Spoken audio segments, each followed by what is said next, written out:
So I opened Instagram for 5 minutes this morning, and now I hate everything about my life. My job feels mediocre. My apartment looks like it was decorated by a blind raccoon, and apparently everyone I've ever known is suddenly married, successful, and owns a lake house and has glowing skin that was probably filtered through the lens of Satan himself.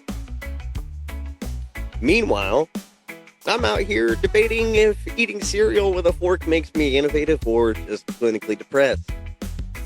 Welcome to Comparison, where someone else's curated highlight reel makes you feel like an underachieving, aging dumpster fire in real time. And it's not just online. No. This little game of self-worth Jenga follows us everywhere. At work, family dinners, at weddings, where everyone asks, "So when's it your turn?" Like it's a damn Hunger Games reaping. I don't volunteer as tribute. We compare trauma like it's a competition. We compare success like it has an expiration date. And we compare healing, for God's sakes, like, "Oh wow, you only went to therapy once this week?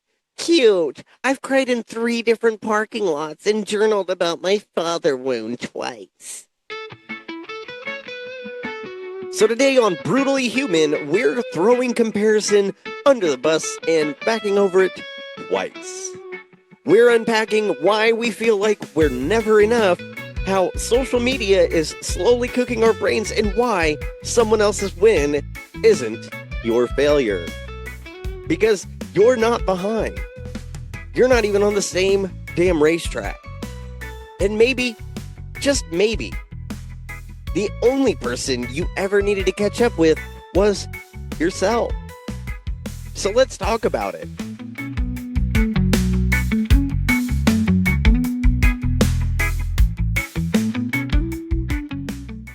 So you open up Facebook to check in on your friends, and 5 minutes later, you're questioning every life choice you've ever made. Wow, Chad just bought a house. Sarah just got engaged. Again. That guy I went to high school with is now a motivational speaker with a 6-pack and a Jeep. And me? I just Googled, "Can you microwave a spoon?" because I am not okay and caffeine is no longer doing its job. See, this is how it starts. One innocent scroll turns into a full-blown identity crisis. Your brain starts doing this thing where it convinces you you're somehow falling behind in a race no one told you you were running. Suddenly you're 31, employed, and wondering if your ex's new partner has better credit. Probably. And let's be real. You know what you're looking at isn't real. You know the lighting is fake. The captions are curated, and those candid moments took 47 tries and a mental breakdown to get right. But your brain? Your brain doesn't care, because comparison doesn't operate in logic. It operates in insecurity. It zooms in on every flaw, every missed milestone, every moment you felt like you weren't enough, and says, "See, told you so." And social media is the most efficient emotional torture device since Catholic guilt. It gives you a 24/7 reel of people's best moments while you're sitting on your couch unshowered trying to convince yourself that string cheese is an acceptable dinner choice and nobody is going to tell me different. And it's not just about envy. It's about how deeply rooted our self-worth is in the illusion that we're supposed to be somewhere else by now. Somewhere prettier, richer, smarter, healthier, less messy. Basically, someone else. We don't just compare jobs or bodies. We compare healing. Oh, you had a breakthrough in therapy? I'm still dissociating in every target I enter. But yay for growth. And somehow we feel like that makes us less than. Like our struggle isn't valid because someone else is healing prettier. But here's what no one tells you. Comparison is a liar. It doesn't make you better, it makes you bitter. It turns self-awareness into self-judgment. It takes your journey and slaps someone else's GPS on it. And worst of all, it keeps you distracted from what actually matters. Your own progress, your own growth, your own damn story. So if you've been spiraling lately, wondering why everyone else seems to be thriving while you're just trying not to cry on a Tuesday, just know they're spiraling too. They're just better at choosing the right filter. Next up, we're heading into the Trauma Olympics. You know, the emotional cage match where no one wins, but everyone insists on comparing whose life hurts more. Let's get into it. Okay, let's talk about a sport nobody asked to compete in, but everyone somehow enrolled in. The Trauma Olympics. You know the drill. You open up about something painful, say, hey, I've really been struggling lately. And before the words can even leave your mouth, someone else chimes in with, oh, you think you're struggling? I've had it way worse. Ma'am, this isn't a competition. It's a confession. Just sit down. Somewhere we've turned pain into a pissing contest. You're anxious? I have anxiety attacks daily. You lost your job? I lost mine and my relationship and my dog during a blizzard. You got ghosted? Please. I got married, had a child, and then left for someone in a pyramid scheme. Like, damn, can I feel things without filing an emotional insurance claim? And listen, I get it. Sometimes we compare because it helps us minimize our pain. If someone else has it worse, maybe I shouldn't complain. Maybe your trauma doesn't feel valid enough to mention. Maybe you're afraid of being dramatic or too sensitive, or God forbid, human. But here's the brutal truth, babe. Pain is not a contest. There is no gold medal for suffering the most. You don't have to win some invisible battle of who's the most broken to earn the right to feel. You're allowed to be sad, even if someone else has it worse. You're allowed to hurt, even if your life looks good on paper. You're allowed to grieve whatever the hell you lost, even if someone else's grief looks bigger, messier, or more cinematic. And by the way, let's stop minimizing our pain with that at least nonsense. At least I have a roof over my head. At least I still have my health. At least I didn't die. Baby, those are bare minimums. You can be grateful and still want better. You can be blessed and still be burnt out. Because comparison, even in pain, is still a trap. It doesn't foster empathy. It breeds disconnection. It makes us look like we have to earn our sadness. And the only thing worse than being in pain is feeling like you don't have the right to express it. So let's call a truce. No more trauma measuring contests. No more who has it worse debates. If you're hurting, you're allowed to say it. No disclaimers, no comparison, no ranking. In the next segment, we're tossing the whole timeline myth out the window. Because, baby, you're not behind. You're just not living their story. And guess what? That's a good thing. So let's go there. You ever get that random wave of anxiety where you're just suddenly aware you're supposed to be somewhere else in life? Like you wake up on a Tuesday, scroll through someone's engagement photos, and suddenly your cup of coffee tastes like failure. Society told us there's a timeline. Graduate by 22, career by 25, marriage by 28, house by 30, kids by however long it takes before your ovaries get insulted by your gynecologist. But here's the plot twist. That timeline, it wasn't made for you.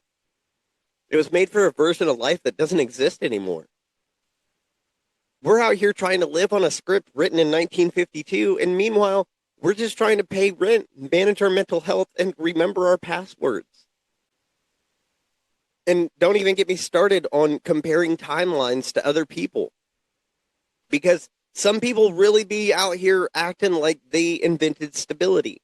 You'll be out here healing your childhood trauma, surviving back-to-back grief cycles, and building yourself from scratch. Meanwhile, Karen just bought her third house and posted a boomerang of her charcuterie board with the caption, "God is good."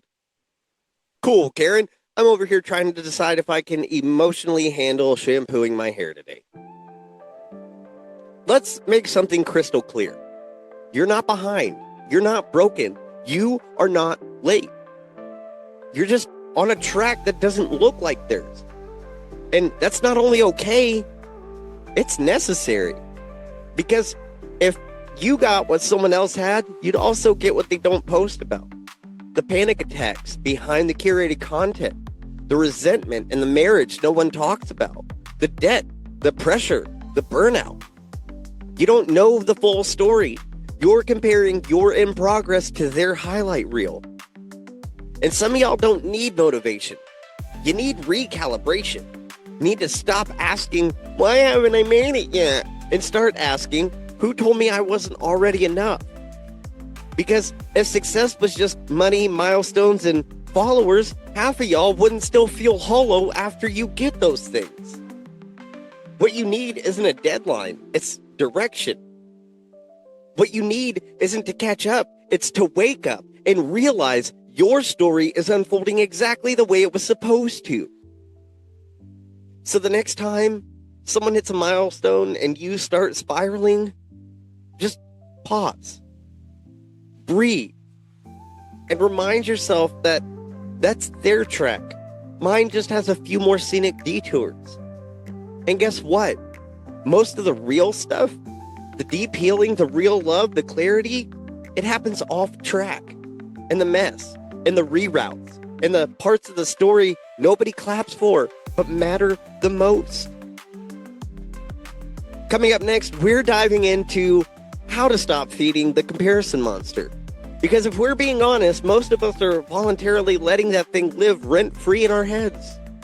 So let's starve it out together.